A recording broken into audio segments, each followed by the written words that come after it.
Welcome back, guys. This is KP from First Class, and today I'm going to teach you how to write the conclusion for discursive writing.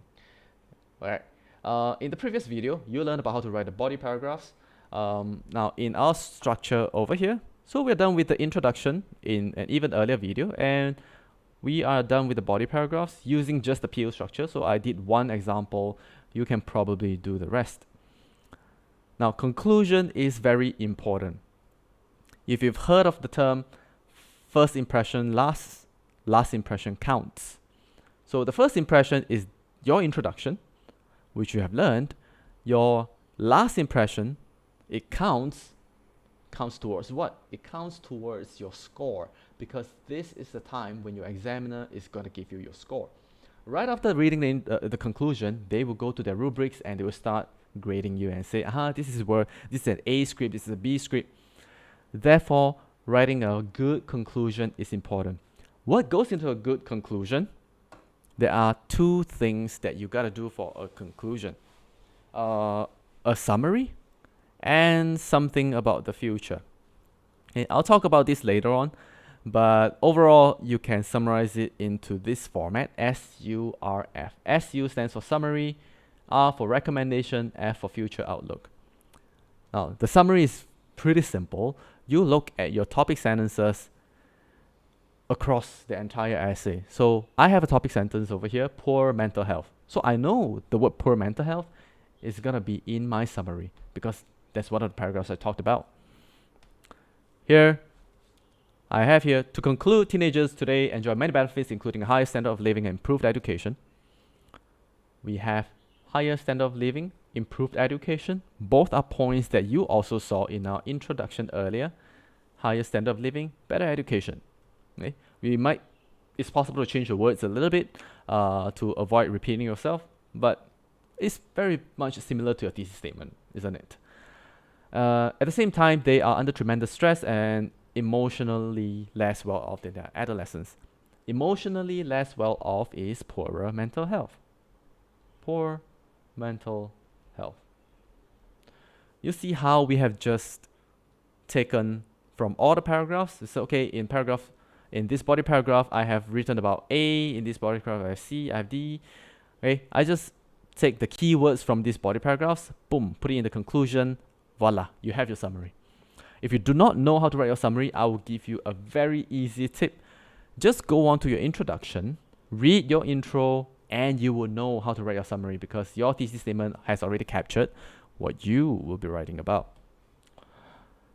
Now, a summary is not enough for a conclusion because just telling me what you've written, it doesn't give the reader that feel that, oh, there's a bit more to your essay. So we always want to give people the impression that there's a bit more. Okay, like for the video, you notice for the past few videos, I would always end off with like, okay, do stay tuned for the next video where I'll be teaching you about something else. So that bit more, okay, you have to use either one of these techniques. You can use recommendation. Oops. You can talk about recommendation, or you can talk about future outlook. Recommendation is simply who should do what. Who should do what? Schools should play an active role in providing teenagers with proper guidance beyond academic achievement by cultivating resilience and a greater self-esteem. So we were talking about poorer mental health earlier. Now we are kind of like offering a solution to mental health. And who should be responsible for doing that? We just say schools should be responsible for doing that. What are they supposed to do? They should provide them with proper guidance. And what can they achieve? They can achieve like greater resilience, greater self-esteem. There you have it, a conclusion. Now, you do have an option between the conclusion and the future outlook. You don't have to do both, alright? Okay, you just do either one of these. A future outlook is simply what will happen next time. So kind of give a speculation of what's gonna happen. Okay, a speculation may not be true. because who knows what's going to happen in the future.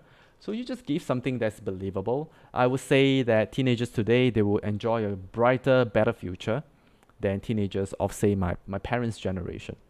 So I would say with increased prosperity across the world, the future of teens is likely bright and full of opportunities.